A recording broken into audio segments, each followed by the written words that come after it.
인생에 다가오는 기회를 포착하는 능력은 일상의 태도에 달려 있다고 합니다. 많은 사람들이 살아가면서 자신에게 인생 역전의 기회가 오기를 꿈꾸는데, 그러나 기회가 와도 평상시에 살아가는 습관이 올바르게 형성되어 있지 않으면 그것이 기회인 줄도 모르고 붙잡지 못하고 놓쳐버립니다. 습관이란 지금까지 살아온 삶의 총합이기 때문에 우리가 평소에 어떤 삶을 사느냐 하는 그 삶의 습관이 우리의 앞으로의 일들, 또 우리에게 찾아오는 기회를 잡느냐 잡지 못하느냐 하는 것을 결정한다는 말입니다. 직장인들을 위한 회사가 당신에게 알려주지 않는 50가지 비밀이란 책에 보면은 비용 청구서는 회사가 당신의 충성도를 재는 비밀 척도다라는 소제목이 나옵니다. 예를 들어 회사에서 출장을 가라고 비용이 1,000불이 나왔다고 가정하겠습니다. 그러면 과연 이 비용을 얼마를 사용하고 청구할 것인가? 100,000불을 꽉 채워 쓸 것인가? 아니면 할 수 있는 대로 절약할 것인가? 그런데 여기에 많은 사람들이 미처 생각하지 못하는 테스트가 숨겨져 있다고 합니다. 회사는 비용을 청구하는 모습을 통해서 이 사람이 얼마나 회사를 생각하고 얼마나 회사에 충성하고 있는지를 조용하게 평가한다고 합니다. 어떤 사람은 자기 물건까지, 심지어는 가족 것까지 마구 쓰는데 이것은 후에 승진할 때 비밀스럽게 반영이 된다고 합니다. 이러한 평상시 태도들은 결국 결정적인 때에 기회를 잡느냐 잡지 못하느냐의 기준이 되는 것입니다. 일상의 작은 일들에 대해 드러나는 평소의 삶은 내가 누구인지를 정확하게 보여줍니다. 자신이 누구인지 평가받는 것은 결코 큰일 한두 번으로 평가받지 않습니다. 일상에 드러나는 사소한 일들에 대한 평소의 태도를 통해서 평가받는 것입니다. 이것은 주님께서 우리를 평가하고 심판하실 때도 마찬가지인 것을 볼 수 있습니다. 우리 마태복음 25장에 보면 이 세상 마지막 때에 주님께서 양과 염소를 구분하여 심판하신다고 말씀하십니다. 주님께서 이 둘을 구분하시는데 먼저 양들에게 큰 칭찬을 내리십니다. 우리 마태복음 25장 34절에서 36절 같이 읽어보겠습니다.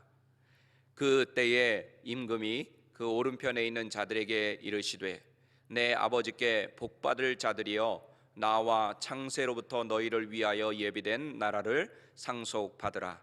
내가 줄일 때에 너희가 먹을 것을 주었고 목마를 때에 마시게 하였고 나그네 되었을 때에 영접하였고 헐벗었을 때에 옷을 입혔고 병들었을 때에 돌보았고 옥에 갇혔을 때에 와서 보았느니라. 아멘.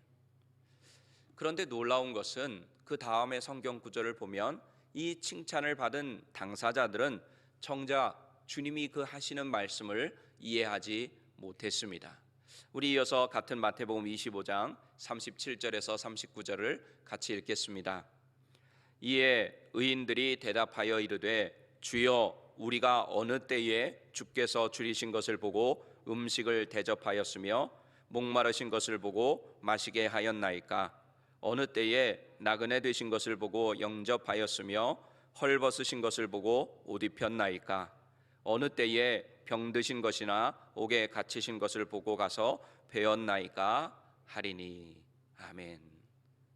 그러자 주님께서 대답을 해 주십니다. 우리 마태복음 25장 40절 함께 읽겠습니다. 임금이 대답하여 이르시되 내가 진실로 너희에게 이르노니 너희가 여기 내 형제 중에 지극히 작은 자 하나에게 한 것이 곧 내게 한 것이니라 하시고. 아멘. 무슨 뜻입니까? 평상시에 주변 사람들에게, 심지어 작은 사람들에게 한 그 삶의 태도, 삶의 모습이 바로 주님 앞에 상달된다는 뜻입니다. 평상시에 이런 작은 일들이 모여서 하나님의 놀라운 역사를 이루는 원동력이 된다는 사실을 가르쳐 주시는 말씀입니다. 오늘 본문은 아브라함이 지나가는 새 나그네를 대접하는, 그때 당시 손님을 대접하는 문화로 봤을 때 그렇게 특별하지 않은, 평상시에 행하는 평범한 이야기로 시작을 합니다. 그러나 본문이 전개될수록 이들은 단순한 나그네가 아니라 하나님과 하나님의 천사였음이 드러납니다. 히브리서 기자는 이 사실을 다음과 같이 기록하고 있습니다. 우리 히브리서 13장 2절 함께 읽겠습니다. 손님 대접하기를 잊지 말라. 이로써 부지 중에 천사를 대접한 이들이 있었느니라. 아멘. 부지 중에, 이 부지 중에라는 말은 알지 못하는 중에라는 뜻입니다. 왜 알지 못했을까요? 너무 평범해서 그렇고 그냥 자기가 평소에 하던 일이니까 잘 알지 못했던 것입니다. 저는 오늘 본문 말씀에 의지해서 평상시 삶의 태도가 중요하다라는 제목으로 한 방으로 인생 역전을 추구하는 시대를 사는 우리에게 주시는 은혜를 나누고자 합니다. 여러분, 만약 오늘 본문에서 아브라함이 이 세 사람을 무시하고 홀대했다면 얼마나 당황스러운 일이 펼쳐졌을까요? 한번 상상해 보시기 바랍니다. 그런데 하지만 아브라함은 이들을 평상시에 했던 대로 극진하게 대접합니다. 이들이 누구인지 제대로 모른 채 평소에 하듯이 대접했는데 하고 나서 보니까 하나님과 하나님의 천사들이었습니다. 아브라함이 평상시와 같이 행한 것이 하나님과 하나님의 천사들을 대접한 놀라운 사건이 된 것입니다. 만약 우리도 처음부터 우리에게 오는 이들이 누구인지 안다고 하면 아마 아브라함처럼 천사를 대접할 수 있을 것입니다. 나에게 다가오는 저 사람들이 하나님과 하나님의 천사들이야. 아마 이렇게 알았다고 하면 우리도 아브라함처럼 대접을 할 수 있습니다. 하지만 문제는 처음에는 잘 알지 못한다는 점입니다. 만약 그들이 천사와 같이 존귀한 손님이 아니면 또 우리는 그들을 무시하고 홀대할 가능성이 높습니다. 그래서 중요한 것이 평상시에 우리가 갖는 변함없는 성실한 태도입니다. 오늘 본문을 잘 보면 아브라함이 나그네를 맞이하기 좋은 타이밍은 아니라고 하는 것을 금방 알 수가 있습니다. 날이 아주 뜨거울 때였기 때문입니다. 중동에서 이때는 너무 더워서 다들 낮잠을 자며 더위를 피하는 그런 시간이었습니다. 오늘 본문 1절 다시 한번 읽어보겠습니다. 여호와께서 마므레에 상수리 나무들이 있는 곳에서 아브라함에게 나타나시니라. 날이 뜨거울 때에 그가 장막문에 앉아 있다가. 아멘. 이 뜨거운 때에 아마 아브라함도 그 더위를 피하기 위해서 장막문 그늘에 앉아 있었을 것입니다. 그런데 눈을 들어 보니까 이 뜨거운 시간에 세 사람이 장막 맞은편에 서 있는 것을 발견합니다. 오늘 본문 2절 같이 읽어보겠습니다. 눈을 들어본즉 사람 셋이 맞은편에 서 있는지라. 그가 그들을 보자 곧 장막문에서 달려나가 영접하며 몸을 땅에 굽혀. 아멘. 아브라함이 장막문에 앉아 있다가 눈을 들어본 것을 보면 더워서 졸고 있거나 아니면 땅을 바라보며 쉬면서 앉아 있을 수 있었습니다. 앉아 있는 그런 상태였을 것입니다. 그런데 뭔가 느낌이 이상해서, 여러분들도 뭔가 하다가 느낌이 좀 이상한 거 있잖아요. 그래서 이렇게 눈을 들어보면은 뭐 사람이 와 있다거나 뭐 이런 일들이 있는데, 그때 아브라함도 그랬던 것 같습니다. 뭔가 좀 이상해서 딱 눈을 들어보니까 아까까지만 해도 없었는데 세 사람이 맞은편에 서 있었습니다. 이때 아브라함의 행동이 눈에 띕니다. 그것은 아브라함이 그들을 보자 곧 달려나가서 영접하며 몸을 땅에 굽힌 것입니다. 이 행동도 평상시에 숙달이 되어 있지 않으면 할 수 없는 그런 반사적인 행동이었습니다. 여러분들이 이 당시의 문화를 조금 이해하셔야 됩니다. 이 당시는 지나가는 손님들을 그냥 보내지 않는 그런 문화였습니다. 왜냐하면 더운 동네이고 또 광야이고 그런 곳이기 때문에 그 당시 풍습은 뭐였냐면 지나가는 손님을 꼭 대접하는 그런 풍습 문화가 있었습니다. 그래서 아마 아브라함은 그 세 사람을 봤을 때 평소에 자기가 하던 대로 똑같이 가서 행했을 것입니다. 여러분, 예를 들어서 교회에서 주일에 교회에 오시는 성도님들을 제일 먼저 맞이하시는 분들이 누굽니까? 앞에서 안내하시는 분들이겠죠, 그죠? 그 안내하시는 분들, 평소에 주일마다 이렇게 안내를 하시던 분들은 다른 무언가를 하다가도 성도님들이 교회에 들어오시면 얼른 웃으면서 능숙하게 환영하며 맞이합니다. 그런데 평소에 안내하시는 분이 일이 생겨서 다른 분에게 이번 주일만 좀 안내를 맡아달라고 이렇게 부탁했다고 가정해 보겠습니다. 아마 어떻게 하라고 인수인계도 해 주었을 것입니다. 그런데 막상 해보면 어떻습니까? 자연스럽게 그것이 이루어집니까? 잘 안 됩니다.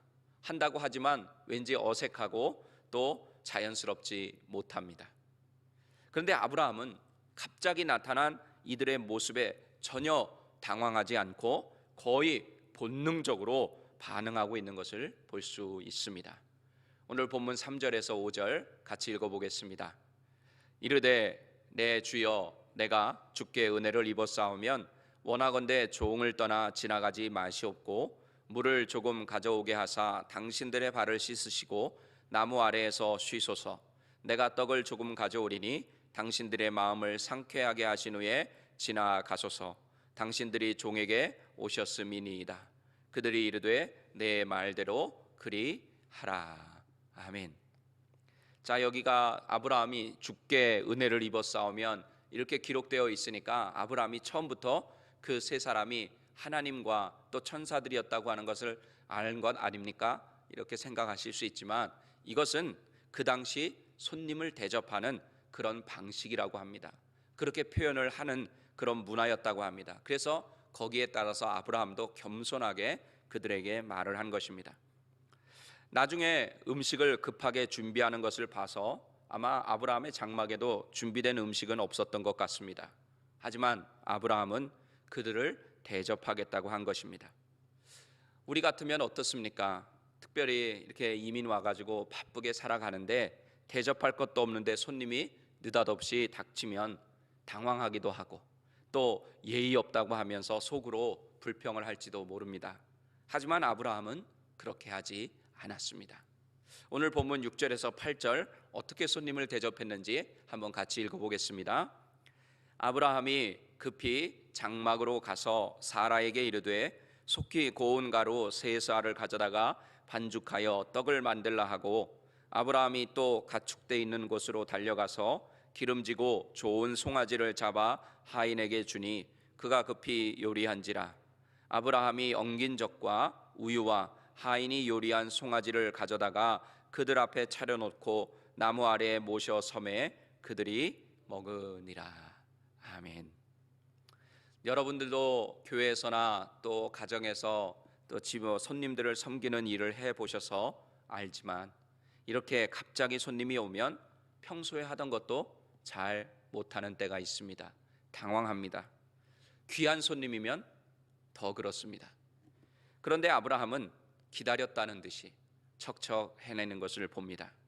이것은 이때 한 번만 이루어지는 것이 아닙니다. 평상시에 여러 번 반복해서 몸에 밴 행동이었기 때문에 그렇게 할 수 있었던 것입니다.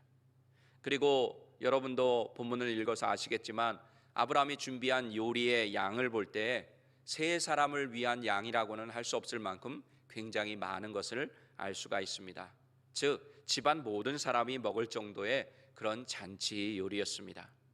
아브라함은 갑자기 찾아온 손님들을 대충 대접한 것이 아니라 극진하게 잔치상을 차리듯이 준비하여 대접한 것입니다.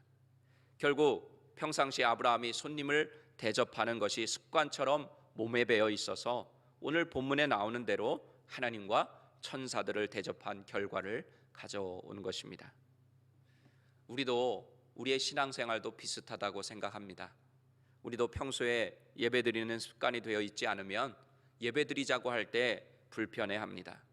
또 평소에 기도하는 훈련이 되어 있지 않으면 기도하는 것이 쉽지 않습니다.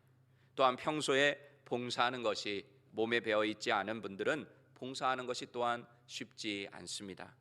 평소에 말씀 읽는 것이 습관이 되어 있지 않으면 성경 읽는 것이 너무 힘이 듭니다. 그래서 우리의 신앙생활도 평소가 중요한 것입니다. 저희 교회는 영성 업그레이드 프로젝트의 일환으로 한기다말 운동을 지금 행하고 있습니다. 이것은 매일 1시간 이상 기도하고 또 5장 이상 성경 말씀을 읽는 운동입니다. 목사가 강대상에서 이런 얘기를 하면 부담스러워하는 분들이 계시더라고요. 우리 성도님들 중엔 그런 분이 안 계시지만 제가 전해보니까 기도하고 말씀 읽으라 그러면 굉장히 우리 목사가 나에게 부담을 주는구나 이렇게 생각하는 분들이 가끔 있더라고요. 가끔. 근데 그것이 왜 그렇습니까? 우리 성도님들이 바쁘게 살아가는데 정말로 눈코 뜰 새 없이 그렇게 이민생활을 하고 있는데 목사가 그것도 그 형편도 알지 못하고 지는 목사니까 말이야 그걸로 먹고 사는 사람이니까 기도하고 말씀 있는 게 쉬울지 모르지만 나같이 이렇게 나가서 일하고 하루 종일 일하고 들어와서 피곤한데 한번 너 같으면 한번 해봐라. 뭐 그냥 이해하기 쉽게 말씀드리는 것입니다. 이렇게 맞는 말이에요. 사실이에요. 맞습니다. 목사야 뭐 당연히 여러분들이 목사 하는 일을 알고 계세요. 우리 여러분들은 어떠세요? 일주일 동안 열심히 일하다가 그나마 하루 쉬는 주일날도 와서 교회 와서 봉사해야 돼. 또 그 전에 주일 위해서 준비해야 돼. 이런 것이 쉽지 않습니다. 그럼에도 불구하고 그것을 알매도 불구하고 목사가 그런 형편을 알면서도 여러분 기도하고 말씀 읽으셔야 됩니다. 예배 드려야 됩니다. 이렇게 말씀드리는 것은 그것이 너무나도 중요하기 때문에 그것이 결국은 하나님 아버지 앞에 평소의 삶이 되어가지고 하나님이 우리를 평가하실 때 양과 염소를 가르실 때 내지는 하나님의 우리의 상급을 평가하실 때 결국은 그것이 기준이 되기 때문입니다. 그리고 여러분 잘 아시잖아요. 예배드리지 않고 기도하지 않고 말씀 읽지 않으면 우리가 무슨 힘이 있고 능력이 있다고 신앙생활을 할 수 있겠습니까? 이런 평소에 하는 영적인 활동이 결국은 쌓여서 하나님을 만나게 되고 하나님의 새 역사를 이루기 때문입니다. 여러분 간단하게 확률에 관한 질문을 한번 드려보겠습니다. 일주일에 한 번 예배를 드리는 성도님과 매일 여러분처럼 예배를 드리는 성도님과 누가 더 은혜를 많이 받을 확률이 높을까요? 이거는 간단하게 그냥 여쭤보는 겁니다. 또 무슨 일이 있을 때만 기도하는 분들과 매일 꾸준하게 기도하는 분들과 누가 더 기도 응답 받을 확률이 높을까요? 제가 아는 어떤 목사님은 예배에 참석하는 것에 대해서 간증을 이렇게 하신 적이 있어요. 본인이 젊었을 때 예배를 빼먹지 않고 나갈 수 있었던 것은 뭐였냐면 자기가 빠진 예배에 하나님이 은혜 주실까 봐, 자기가 빠진 예배에 하나님의 은혜가 임할까 봐 빠지지 못하겠더라는 거예요. 그래서 그분이 젊어서 놀고 싶고 휴일에 쉬고 싶어도 그렇게 예배를 나갔다는 겁니다. 여러분 이 정답 제가 여러분에게 여쭤본 그 정답은 우리 하나님만이 아신다입니다. 하지만 중요한 것은 하나님은 실수가 없으신 분으로 우리의 중심을 보시고 또 우리의 모든 마음과 생각과 뜻을 감찰하신다는 사실입니다. 여러분이 평소에 예배드리고 기도하고 말씀 읽고 또 평소에 봉사하고 충성하고 순종하는 것, 또 복음을 전하는 것 다 알고 계십니다. 그리고 하늘나라의 상급으로 꼬박꼬박 쌓아주시고 또 일상의 삶에서도 은혜와 복을 더하여 주신다는 사실을 믿으시기 바랍니다. 말씀을 정리하겠습니다. 사랑하는 우리 귀한 새벽예배 성도님들, 하나님은 평상시에 하는 것을 보고 양과 염소를 가르십니다. 하나님은 다 보고 계시고 다 알고 계십니다. 평상시에 하나님 앞에서의 삶의 태도를 여러분 충성되게 하시기를 바랍니다. 그럴 때 여러분도 아브라함처럼 부지 중에 천사를 대접하게 되고 또 부지 중에 하나님께서 응답하시는 기도응답의 역사와 하나님이 부어주시는 은혜와 축복을 누리게 될 줄 믿습니다. 기도하시겠습니다.